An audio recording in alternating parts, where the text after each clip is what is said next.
Sunday அன்னைக்கு கொஞ்சம் லேட்டாக எழுந்திரிச்சு ஒரு 1/2 கிலோ சிக்கனை எடுத்து 30 நிமிஷத்தில் எப்படி சமைச்சு முடிக்கிறதுன்னு பார்க்கலாமா.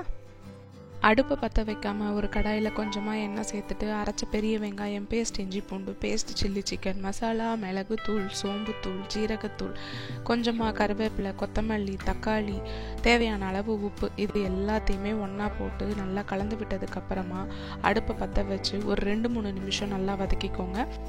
அதுக்கப்புறமா க்ளீன் பண்ணி வச்சுருக்கிற சிக்கனையும் சேர்த்துட்டு ஒரு வாட்டி நல்லா கலந்து விட்டதுக்கப்புறமா 1 கப்பு தண்ணி சேர்த்து சிக்கனை நல்லா வேக விட்டு எடுத்துக்கோங்க. இந்த ரெசிபியோட டீட்டெயில்டு வீடியோ ஆல்ரெடி சேனலில் அப்லோட் பண்ணியாச்சு, போய் செக் பண்ணி பார்த்துக்கோங்க. இதோட இன்க்ரீடியன்ட்ஸ் எல்லாமே டிஸ்கிரிப்ஷன் பாக்ஸில் கொடுத்துருக்கேன், செக் பண்ணிக்கோங்க. ஒரு 15 நிமிஷத்துக்கு அப்புறமா சிக்கன் ஃபுல்லாக வெந்துடுச்சு, சூப்பராக ரெடி ஆகிடுச்சு. கடைசியாக கொஞ்சமாக மிளகுத்தூள், கொத்தமல்லி தழை இதெல்லாம் தூவி இறக்கணும். சண்டே அன்னைக்கு சுடு சுடு சாதத்து கூட வச்சு சாப்பிட சோம்பேறி சிக்கன் ரெடி. கடைசியாக சட்டியில் ஒட்டிகிட்டு இருக்க குழம்புக்கு கொஞ்சமாக சாப்பாடு போட்டு சாப்பிட மறந்துடாதீங்க. பாய்.